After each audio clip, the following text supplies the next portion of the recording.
intervalo comercial mais rápido e mais bonito da TV Paraense. Você que está gostando do que a gente faz aqui no Repórter 17, não esqueça de mandar a sua sugestão de reportagem, seu vídeo, seu e-mail para o repórter17.tvbacana@gmail.com. Liga para a gente no 3083-1039. A gente recebe agora nos estúdios do Repórter 17 o engenheiro e consultor ambiental Nelson Tembra, que vai falar com a gente sobre a questão do licenciamento do projeto Bauxita da mineradora Vale em Paragominas. Um projeto que, pelo que me consta, está cheio de problemas, né, Nelson? É um projeto que nos trouxe muitos dissabores, né? Quando nós fomos contratados para coordenar primeiro o EIA-RIMA do projeto Bauxita Paragominas e, num segundo momento, para a elaboração dos planos e programas de controle ambiental para gerar licença de instalação, nos parecia que nós teríamos aí um grande, caminho pela frente, de muito trabalho, de coisas boas para acontecer. Mas, na verdade, isso tudo se reverteu numa grande decepção, né? Em 2010, eu soltei uma matéria, foi divulgada no site do Ministério Público Federal. Em 2010, o MPF entrou com uma ação civil pública contra a mineradora Vale, acusando a Vale de não cumprir com os acordos das licenças ambientais e também não cumprir com as ações mitigadoras de impactos ambientais. Pelo que parece, Nelson, é um costume da Vale. Promete e não cumpre nessa questão de amenizar os impactos da substância. Na verdade, eu diria que não é só da Vale, inclusive dos grandes projetos hidrelétricos também, né?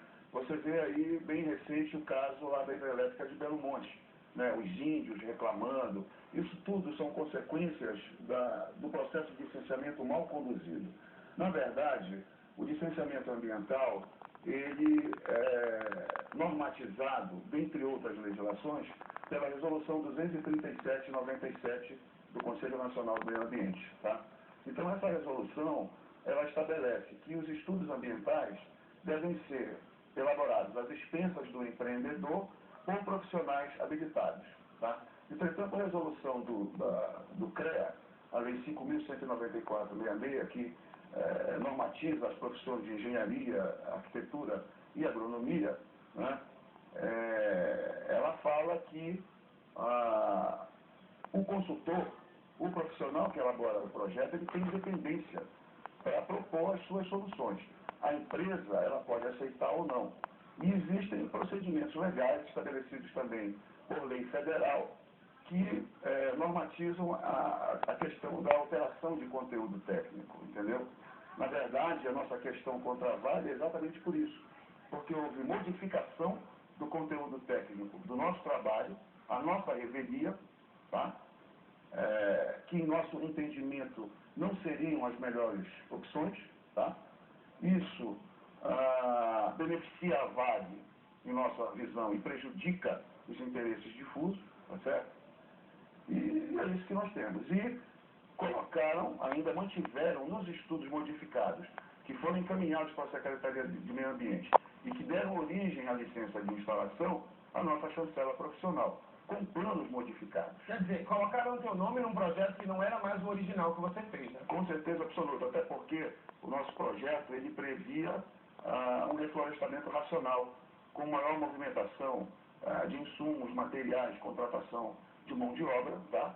E um projeto racional que produziria madeira legal, tá? Diminuindo a pressão sobre as florestas naturais. Né?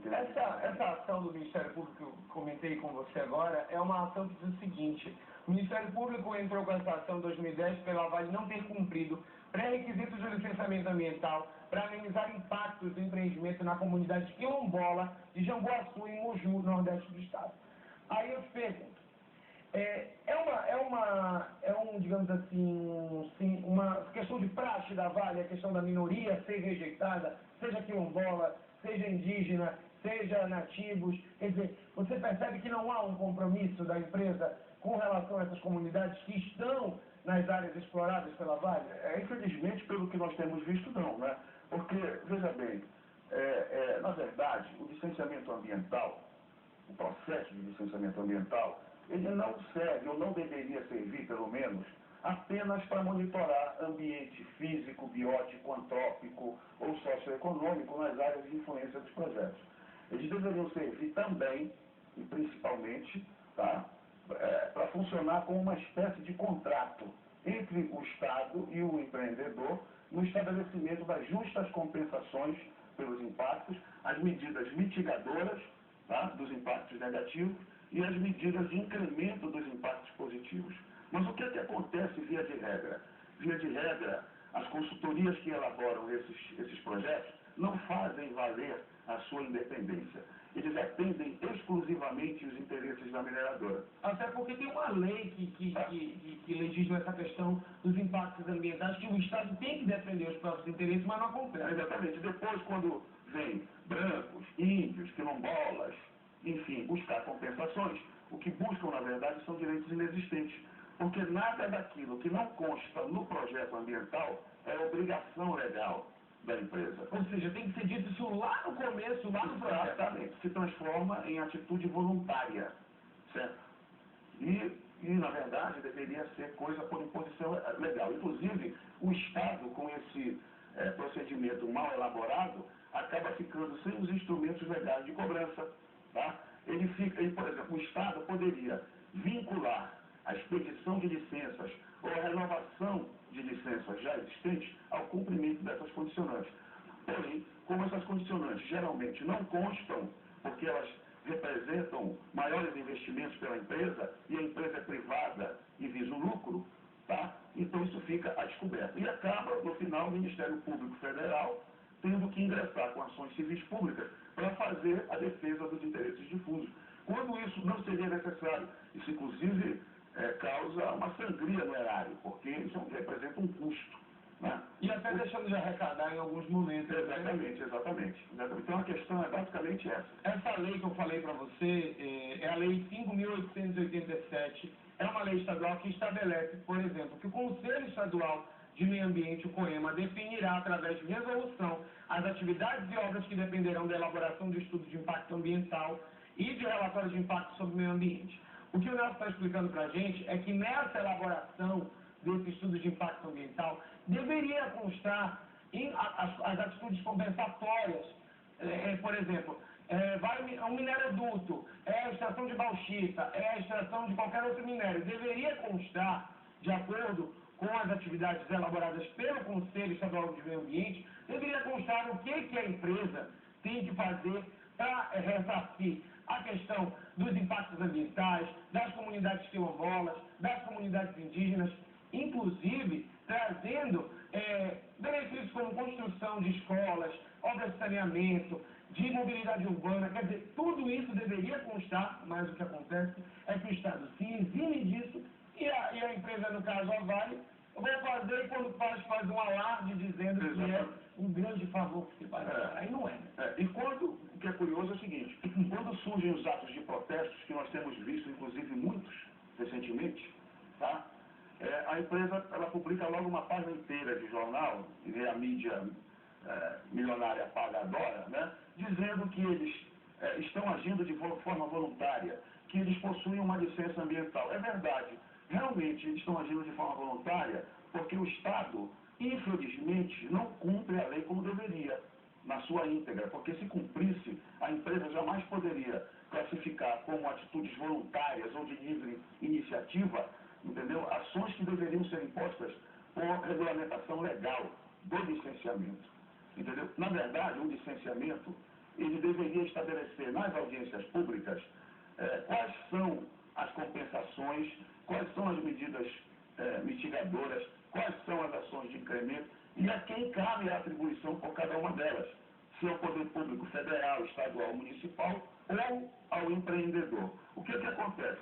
Diante dessa indefinição pela má condução das audiências públicas, fica um vazio, um ponto de interrogação a quem caberia. E quando vem os atos de... Agora, veja bem, o papel ele permite tudo, na verdade. Mas as populações que são verdadeiramente atingidas por esses impactos negativos, quando começam a sofrer esses impactos, eles começam a espernear. É o jus esperneandi que se chama. E é isso que se vê. Entendeu? Aí nós temos um exemplo agora de Belo Monte.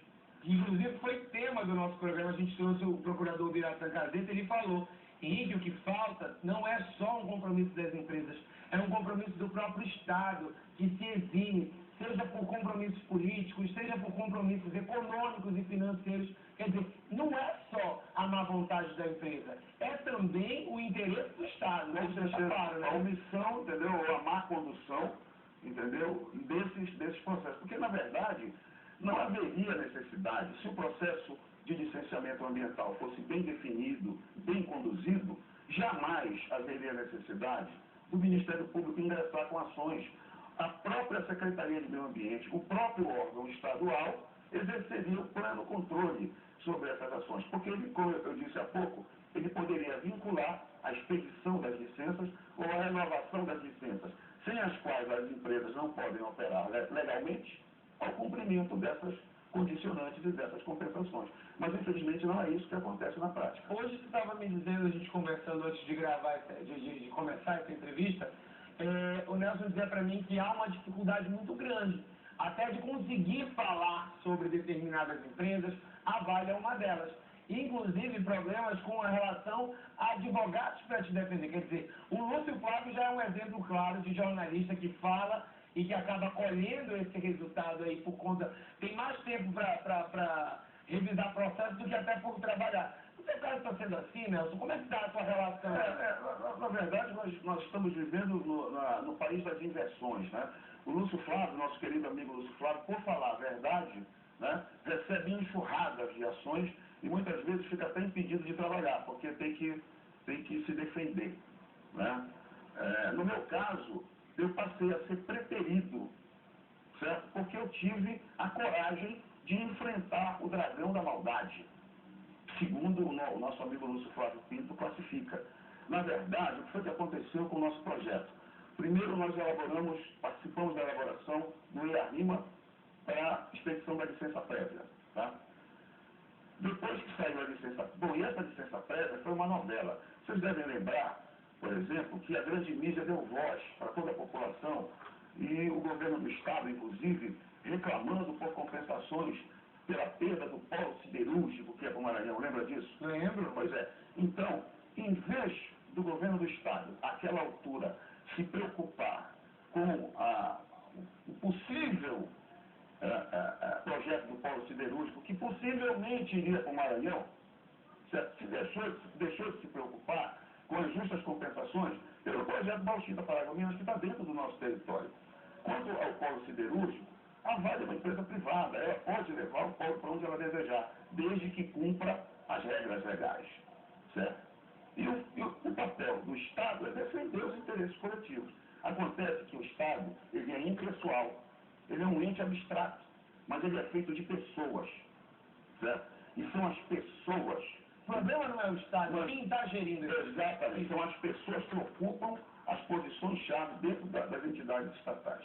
Carlos Mendes, jornalista, acho que você conhece o Carlos Mendes, nosso amigo, veio aqui na semana passada e falou uma coisa interessante. Existe a possibilidade do Estado cobrar um imposto sobre a água usada para lavar esses minérios que resolveria boa parte dos problemas do nosso Estado. Quer dizer, esse é um dos exemplos. O Estado deixa de cobrar por alguma questão que a gente não entende, afinal de contas é um imposto que você deveria cobrar. Quer dizer, é uma situação que está se, digamos assim, se desenrolando por um conchavo entre a Vale e o Estado. Eu diria o seguinte, se eles pudessem, eles levariam até o apito do trem, certo? A Vale, nenhuma empresa dessa, ela age porque ela é boazinha, porque não é nada disso não. As compensações que hoje são oferecidas, na minha avaliação, tá?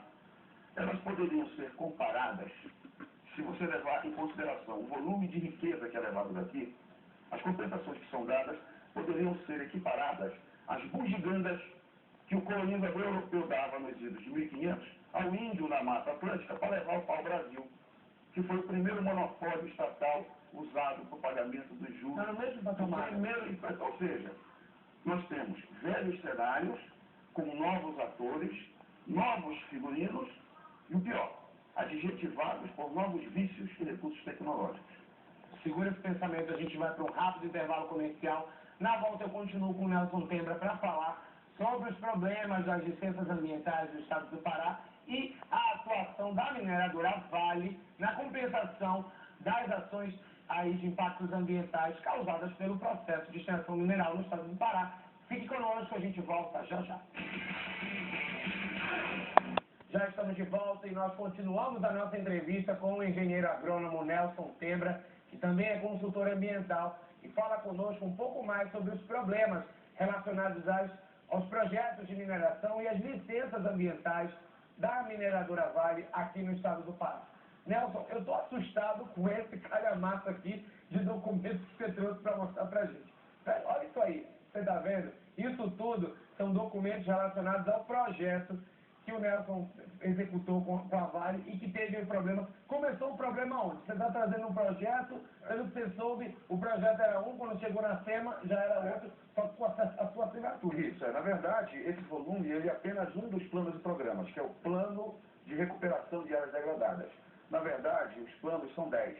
Nós temos o Plano de Gestão de Recursos Hídricos, Plano de Fomento ao Desenvolvimento Local, Plano de Recuperação de Áreas Degradadas, que é esse que deu problema, Plano de Fechamento, enfim, são 10 planos e programas. Esse é apenas um deles, tá? Que é o pomo da discórdia, digamos assim, né? Que é a causa da nossa ação. Porque modificaram o projeto sem o nosso consentimento, certo? Deram entrada na SEMA com um conteúdo completamente modificado, nós passamos com a nossa chancela profissional, com a nossa RT, ou seja, qualquer problema que adviesse desse projeto, nós seríamos imputadas as sanções civis, penais e criminais. Seria o mesmo, para você que está em casa entender, a gravidade do que o Nelson está mostrando, seria o mesmo, meu amigo telespectador, que eu, Henrique, fizesse uma matéria, assinasse essa matéria, entregasse na mão do editor, o editor mudasse todo o conteúdo da matéria e essa matéria fosse lá assinada com o meu nome.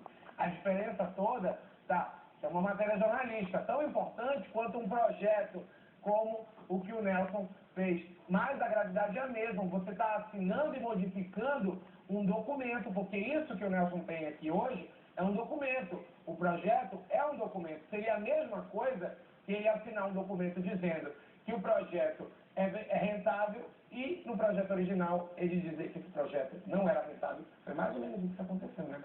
É mais ou menos isso, sim. Inclusive, é mais grave a situação porque isso envolve as compensações. Isso envolve o modo de desenvolvimento do projeto. Por exemplo, o nosso plano de recuperação de áreas degradadas, ele previa um reflorestamento racional, com utilização de mais mão de obra, maior movimentação de insumos e materiais, né? Maior circulação de impostos, certo? Só que a empresa, não concordando com o nosso conteúdo, ela não deveria ter agido como agiu, ou seja, modificar ao seu bel prazer e a nossa revelia. Existem procedimentos legais estabelecidos na legislação do CREA e do CONFEA, que é o Conselho Federal de Engenharia, Arquitetura e Agronomia, que estabelecem os modos de alteração de conteúdo técnico. E é mais ou menos assim. Eu apresento um conteúdo, imagina que você seja a Vale. Você analisa o conteúdo, não concorda com alguns pontos. Então você se comunica conosco por escrito, elencando cada um desses pontos. Nós, por nosso lado, temos a prerrogativa de concordar ou não com essas modificações. Se nós concordamos com as modificações, nós procedemos às modificações e nossa responsabilidade técnica é mantida.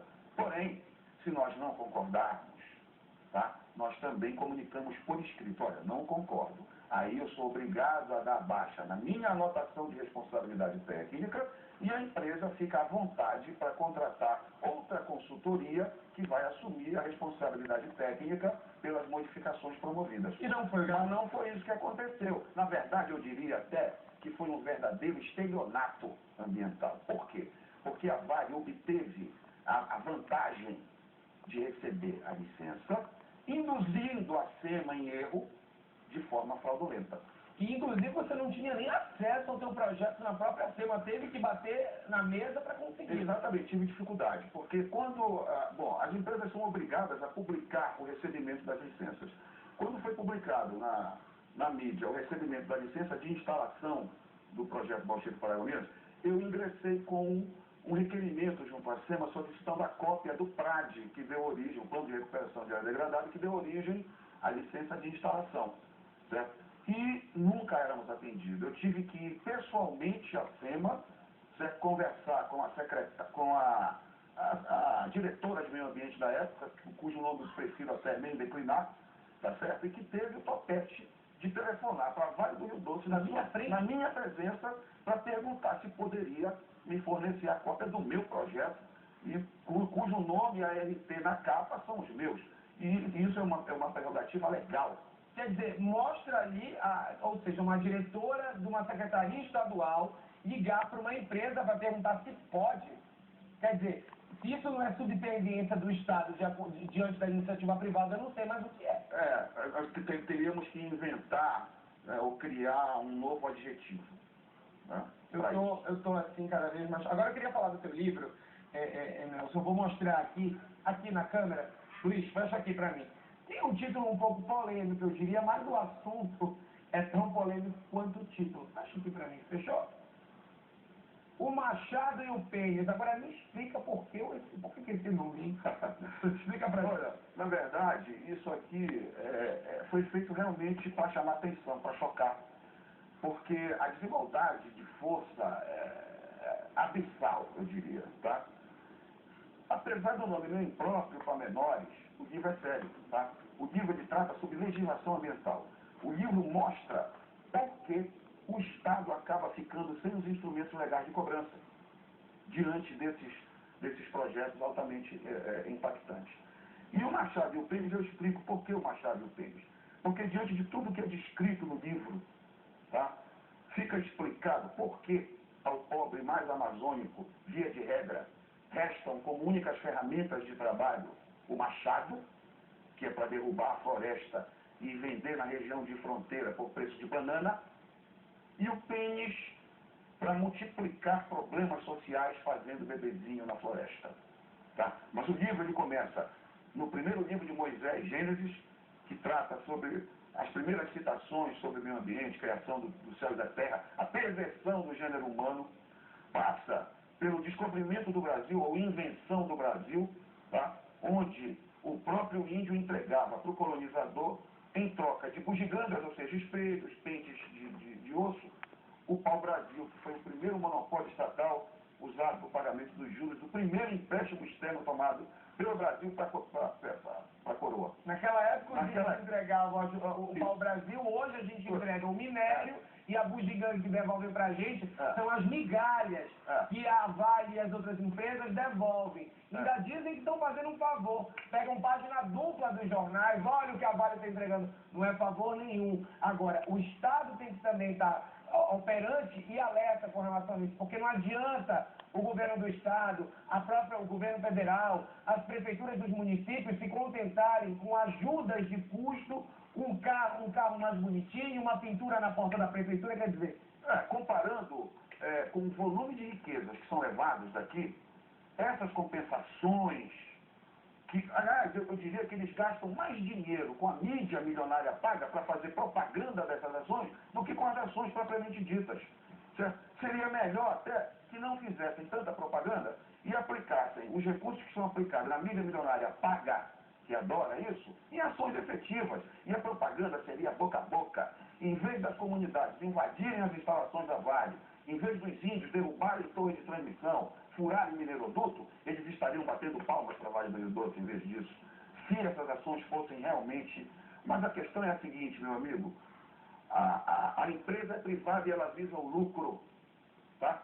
O Estado é que tem que fazer a sua parte. O Estado tem que cobrar devidamente. Tem que evitar a manipulação das audiências públicas. As audiências públicas que antecedem a liberação dessas licenças são verdadeiras jogo de cena. Para inglês ver, né? Só para inglês ver. Você está entendendo? Existem diferenças de opiniões, diferença de postura e existe muita vaidade também. Tá? E o cidadão que de boa fé está participando dessas reuniões acaba se retirando, frustrado pela sensação de exclusão. Então acaba sendo aprovado aquele projeto que foi elaborado sob encomenda previamente pela mineradora, atendendo exclusivamente os seus interesses. Mas o papel tudo permite, como eu já disse anteriormente. Quando as populações atingidas começam a perceber esses danos, aí eles começam a gritar. E aí você vê índio derrubando, como nós vimos no passado recente, linha de transmissão, furando mineroduto, invadindo ferrovia. E o Ministério Público acaba tendo que entrar com ações para defender os interesses coletivos, quando isso não deveria ser necessário se o Estado fosse diligente e conduzisse esses processos adequadamente. Nelson, eu queria agradecer mais uma vez por você aceitar o nosso convite. A gente sabe que é um assunto muito delicado, mas eu acho que hoje o telespectador ficou mais esclarecido com relação a isso. E a gente espera que o que você ouviu aqui hoje sirva não para... Porque o que a gente fez aqui hoje não foi falar mal da Vale ou falar mal de ninguém. Foi mostrar para você uma realidade que há anos tira do estado do Pará a riqueza, o minério e não devolve quase nada. Isso também é para você que está em casa, quando vê os protestos dos indígenas, dos quilombolas, das comunidades nativas das regiões, para que você não pense que são um bando de vagabundos que estão destruindo patrimônio privado simplesmente por ser vândalos. São pessoas que buscam o próprio direito, que o Estado não garante, que o Estado não cobra, que apenas o Ministério Público tem a coragem de ir lá e bater de frente com essas empresas. Então reflita sobre isso que a gente conversou aqui hoje e perceba que o buraco é muito mais embaixo, que o que a gente está mostrando é só a ponta do iceberg.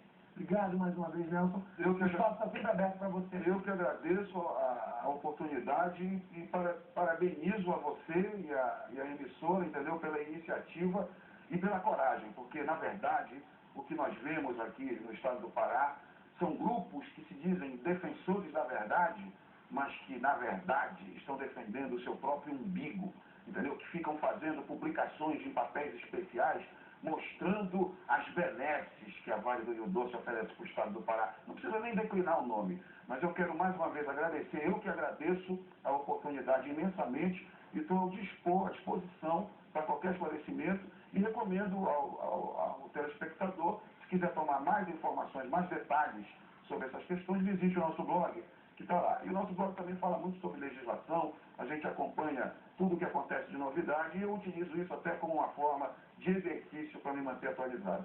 Muito obrigado e um grande abraço. Até a próxima, né? Até a próxima. Muito obrigado. A gente vai agora para um rápido intervalo comercial. Na volta, Valdo Souza e eu trazemos para você as notícias que foram destaque na internet e o último plantão de notícias com a Vanessa Vasconcelos.